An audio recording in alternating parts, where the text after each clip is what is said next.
mga ka-Fernie, for today's video, bumili nga ako nitong beauty cream at ito nga daw ay nakakawala ng tigyawat. At kung maitim nga daw ang kilikili at batok, mawawala nga daw ang pangingitim kapag ginamit to. At yun nga lang daw ang sabi sa akin, kaya ito gagamitin ko sa marami kong tigyawat sa noo. At sa may ilalim ng bibig ko, sa baba, ganon. At talaga naman nagbibigay ng star sa akin tong mga tigyawat na to, nakakainis. Nakikita nyo ba yung model ng Gory? Magiging ganyan daw ang itsura kapag daw ginamit yung cream. Char!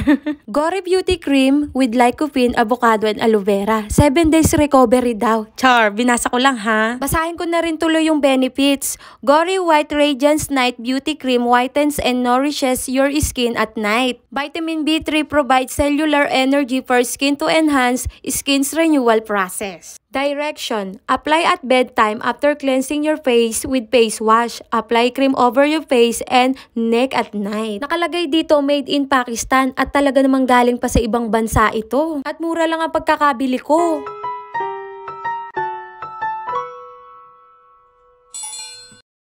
Bilog pala ang lalagyanan nito, akala ko square kasi nga yung box square. Ano ba yun?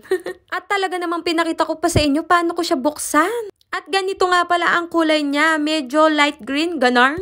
Akala ko puno kasi medyo malaki rin yung lalagyanan. Parang lugi yata ako sa pagkakataon nito. Char! Bigla kong naalala yung chinsansu sa amoy na to. Chinsansu nga ba yun? Tama nga ba ako? Chinsansu ang tawag?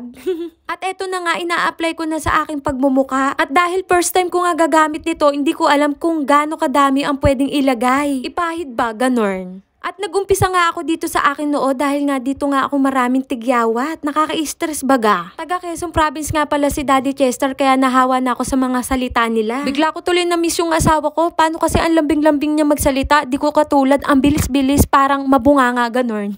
At eto na nga, nag-apply na rin ako sa leeg para pantay ang kulay ng aking muka at leeg. May nakapagsabi nga daw ng ang puti-puti ng mukha ko, bakit daw yung leeg maitim? Ganon. At nung pagka-apply ko sa aking buong mukha, parang nagandahan ako kasi may pagka-oil-oil, parang ganon. At habang tumatagal sa mukha ko, parang nagiging glass skin, ganon.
At pang 12 days ko na nga, medyo nawala-wala yung mga tigyawat ko sa noo. Nakalimutan ko palang sabihin sa inyo na hindi pala ako expert sa mga ganitong pagpahid-pahid ha. Hindi ko sinasabi sa inyo na bumili kayo ng Gory ha. Basta hiyangan lang yata yung paggamit nito. Ang masasabi ko lang sa inyo mga kapreni, nagandahan ko yung paggamit nito. Tuwing gabi ko lang pala to ina-apply bago matulog. Kaya uulitin ko sa inyo mga kapreni, di ko sinasabi na recommended to. Baka hiyangan lang sa mukha to, ganon. Bago pala matapos ang video ko na to mga kapreni, mag-like and subscribe naman po kayo and hit notification bell all para update kayo sa susunod kong video.